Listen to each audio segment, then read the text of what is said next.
जी नमस्कार, स्वागत है आपका हमारे चैनल सी टेट अधिगम में। दोस्तों, आज नीरज सर से बात हुई सी स्टेट बहाली के संबंध में, और जो स्टेट का रिजल्ट है वो कब जारी होगा, क्या रिजल्ट कैंसिल होगा इसके संबंध में। और सबसे बड़ी बात है कि सी टेट दिसंबर का फैसला कब तक आएगा। क्या सही में अगर बहाली प्रक्रिया 94,000 शिक्षकों की जो बहाली प्रक्रिया रुकी हुई है, क्या सही में सी टेट दिसंबर अभ्यर्थी जिम्मेवार हैं। इस संबंध में भी नीरज सर से बात हुई, क्योंकि सी टेट दिसंबर के पहले भी कुछ ऐसे केसेस हैं जो गुप्त रूप से थे, अब उभर के सामने आए हैं। क्या ये कारण है जिसके वजह से जो न्यायालय का फैसला आना है वो नहीं आ पाया, समय से नहीं आ पाया। आज भी हम लोग इंतज़ार कर रहे हैं। और तीसरी चीज़ जो है, शिक्षा विभाग के कर्मचारियों का लेटर जो वेतन है वो रोका जा रहा है। क्या ये मेधा सूची, अंतरिम मेधा सूची बनाने के संबंध में है, नहीं बन पाया इसके लिए रोका जा रहा है, या फिर किस प्रकार की ये रणनीति है। ये सारी चीज़ों को जानने के लिए कृपया वीडियो को अंत तक देखें, क्योंकि वीडियो के सबसे लास्ट में भी नीरज सर ने बहुत ही इम्पोर्टेंट बात बताई है। तो दोस्तों, प्लीज़ वीडियो को बिना स्किप किए लास्ट तक देखें, बहुत ही नॉलेज मिलेगी। आज बहुत दिल खोलने वाली सारी घटनाएं जो घट रही है वो सारी चीज़ों पर चर्चा है इस वीडियो में। तो प्लीज़ वीडियो में बने रहें और वीडियो को लास्ट तक देखें, और अच्छा लगे तो प्लीज़ चैनल को सब्सक्राइब कर लें। दोस्तों, ये शिकायत आप लोगों से रहती है हमारी कि वीडियो पे व्यूज़ आते हैं बहुत ज़्यादा, लेकिन सब्सक्राइबर काउंट मात्र 2 से 3, 10, ज़्यादा से ज़्यादा 10 जाता है। आज मेरा टारगेट है कि इस वीडियो से कम 100 सब्सक्राइबर आने चाहिए। तो प्लीज़ हमारे शिक्षक साथियों से निवेदन है कि आप सभी लोग हमारे इस चैनल को प्लीज़ से प्लीज़ सब्सक्राइब करें। चलिए वीडियो की शुरुआत करते हैं। सर, मेरा कुछ क्वेश्चन था आपसे। सर, जो वीडियो के नीचे अभ्यर्थियों का कमेंट के द्वारा पूछा जाता है, वैसे कुछ क्वेश्चन है जिसमें निवेदन किया गया है कि नीरज सर से अगर बात होती है तो आप इस क्वेश्चन को जरूर से जरूर पूछें। तो सर, पूछा जाए। अधिकतर सवाल जो थे वो 3 टॉपिक पे ही थे। पहला टॉपिक था अंतरिम मेधा सूची के संबंध में रंजीत जी का जो लेटर जारी कर रहे हैं, रंजीत जी, और नियोजन इकाई के कर्मचारियों का वेतन रोका जा रहा है। सर, इसमें इतनी जल्दीबाजी क्यों? क्या कहीं साजिश की तरह दिख रहा है क्या ये? देखिए, अब वो साजिश भी करेंगे तो अब ये काम नहीं करेगा, क्योंकि अभी पटना हाईकोर्ट में जो सुनवाई सीटेट दिसंबर अभ्यर्थियों के केस की है वो पूरी हो चुकी है जी। अभी ये फ्रस्ट्रेशन है। फ्रस्ट्रेशन क्यों हम कहेंगे? क्योंकि इन लोगों का मानना था कि ये अक्टूबर से नवंबर महीने के अंतिम तक ये चाह रहे थे कि मेधा सूची किसी भी तरह से कंप्लीट हो जाए, और ये चाह रहे थे कि कोर्ट केस से सुनवाई से पहले ही मेधा सूची हम निर्माण करवा लें, और निर्माण कराने के बाद पटना हाईकोर्ट में ये दलील दें कि हमने मेधा सूची अंतरिम रूप से बना लिया है और अब हमको सिर्फ नियुक्ति पत्र देना है, इस कारण की बहाली पर से स्टे खत्म किया जाए। पर आप तो समझ ही रहे हैं कि बिहार में कोई भी कार्य कछुए की चाल से होता है जी। प्राथमिक शिक्षा निदेशक पूरा जोर लगा रहे थे, पर नियोजन इकाइयों द्वारा समय पर मेधा सूची नहीं उपलब्ध कराया गया। अब जबकि पटना हाईकोर्ट में सीटेट दिसंबर अभ्यर्थियों का केस रिजर्व हो चुका है, अब किसी भी प्रकार का मेधा सूची बने बिगड़े उससे अभ्यर्थियों को अब सोचना नहीं है। क्योंकि आप ये समझिए कि एनआईओएस डीएलएड अभ्यर्थियों का केस जो पिछले दफा जब सुनवाई पर था उस समय तो बहाली प्रक्रिया पर कोई स्टे भी नहीं था। सीटेट दिसंबर का एक पहला केस है जिसे बिहार शिक्षक बहाली प्रक्रिया पर स्टे लगा, इससे पहले कभी स्टे नहीं लगा था। आप एनआईओएस डीएलएड अभ्यर्थियों का चेहरा देखते उस समय जब पटना हाईकोर्ट में हर बार सुनवाई टलती थी, अभ्यर्थी बहुत ज्यादा हल्कान परेशान रहते थे, और कई बार तो हमें फोन करके परेशान रहते कि आगे क्या होगा, बिना स्टे के केस की सुनवाई हो रही है, आगे अगर बहाली प्रक्रिया पूरी हो गई तो हम कहाँ जाएंगे। पर आप ये समझिए कि उस वक्त भी अंतरिम मेधा सूची बना था, और पटना हाईकोर्ट से जैसे ही अभ्यर्थियों को जीत मिला, तभी जो भी मेधा सूची है वो धरा का धरा रह गया और अभ्यर्थियों को फिर से मौका देना पड़ा जी। तो अभी जो अभी मेधा सूची की बात है, ये आपके जो प्राथमिक शिक्षा निदेशक है जो ब्रह्मा विष्णु महेश का बड़ा बयान देते हैं जी, इनका ये मानना था कि हम बहस पूरा होने से पहले मेधा सूची बनवा करके हाईकोर्ट में हलफनामा दायर करें कि हम बना चुके हैं, पर ऐसा कुछ हुआ नहीं जी। और अब ये चाह रहे हैं कि जल्द से जल्द मेधा सूची निर्माण कर लें, पर अब सुनवाई पूरी हो चुकी है, फैसला रिजर्व हो गया, अब रिटेन कुछ भी नहीं दिया जा सकता है पटना हाईकोर्ट में जी। अब ये जो जजमेंट है, हम तो कयास लगा रहे थे कि इसी सप्ताह जजमेंट आ जाए, पर बीच में माननीय न्यायाधीश भी कोर्ट से कई बार वो छुट्टी पर थे, जिस कारण से अब हमको लगता है कि ये 15 दिसंबर से पहले किसी भी रोज आ सकता है। जी। इस संबंध में पटना हाईकोर्ट के वेबसाइट पर एक डेट निर्धारित किया जाएगा। उस डेट के हिसाब से सारे वकील वहां उपस्थित होंगे और उसी डेट पर यह फैसला होगा। पर कौन सा डेट होगा ये अभी तक क्लियर नहीं हुआ है। पर हम ये कयास लगा रहे हैं कि 15 दिसंबर तक ये क्लियर हो जाएगा। अब मेधा सूची को लेकर अभ्यर्थी परेशान है, तो अभ्यर्थी परेशान नहीं हो, क्योंकि आपकी सुनवाई पूरी हो चुकी है और आपके केस में जो फैसला रिजर्व होना था वो हो चुका है। अब इस पर जो रिटन जो ऑर्डर जो माननीय न्यायाधीश को जो पारित करना है वो किसी भी रोज पारित होगा। तो अब अभ्यर्थी बस अब जजमेंट का इंतजार करें।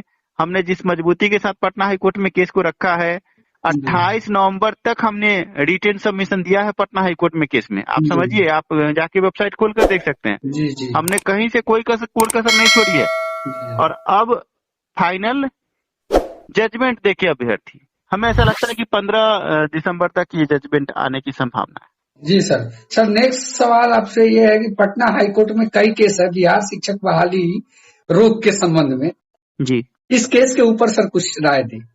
देखिए, यूं तो कई केस है, पर सबसे बड़ा case diet petition, diet PTC का जो केस है जी, वो केस जो है अभी 63 नंबर पर हाईकोर्ट पटना में लिस्टेड है। और हमें ऐसा प्रतीत हो रहा है कि सोमवार के दिन ये केस सुनवाई पर होगा।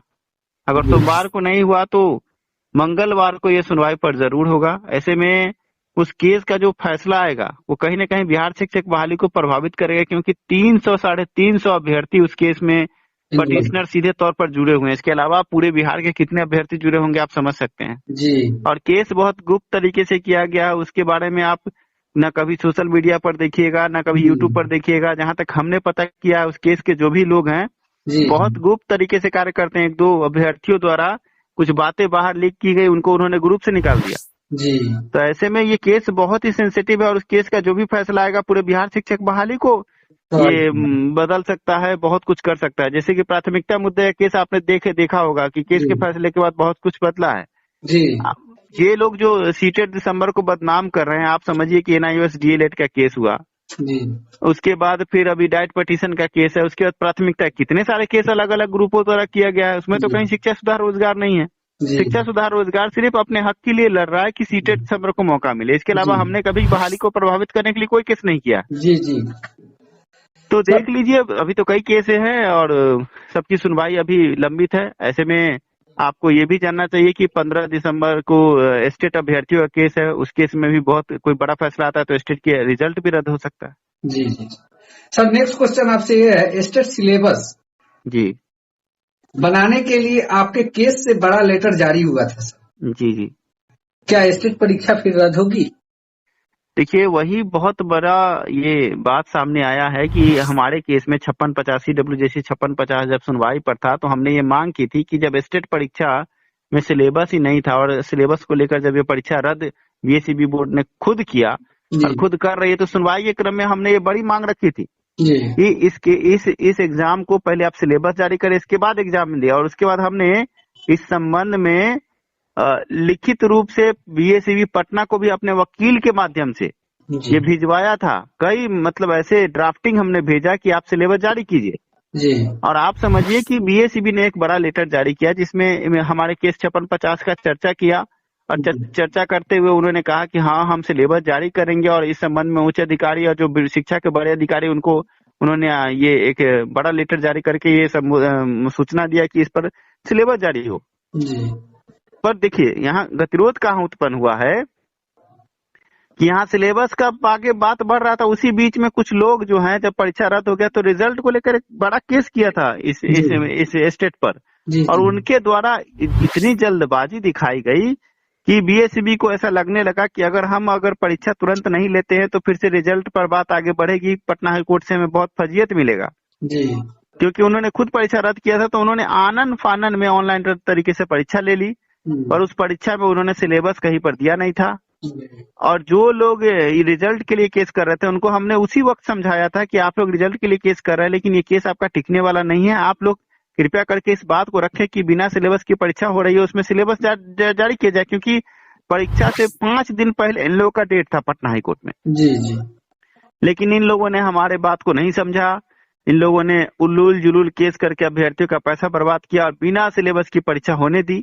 और अब जबकि बिना सिलेबस की परीक्षा हो गई है, मैथ के अभ्यर्थी, सोशल साइंस के अभ्यर्थी, इंग्लिश के अभ्यर्थी सभी हल्का परेशान है। और वो लोग, कई बार हमें भी फोन आता है कि सर परीक्षा में सिलेबस नहीं था। तो अब वो लोग पटना हाई कोर्ट में पहुंचे और पटना हाई कोर्ट में उन्होंने केस कर दिया। अब केस की सुनवाई के क्रम में माननीय न्यायाधीश को ऐसा लगा है कि जब बीएसईबी ने खुद एक लेटर जारी करके कहा था कि पटना हाई कोर्ट का आदेश है और साथ में अभ्यर्थियों का भी ये कई बार ज्ञापन मिला है कि अब इसमें सिलेबस बने, तो सिलेबस बनाने के लिए उन्होंने उच्च अधिकारी को लेटर लिखा है। वो लेटर कहीं ना कहीं से बीएसईबी की गले की हड्डी है और हम ये कह सकते हैं कि इस परीक्षा को रद्द होने की पूरी संभावना है।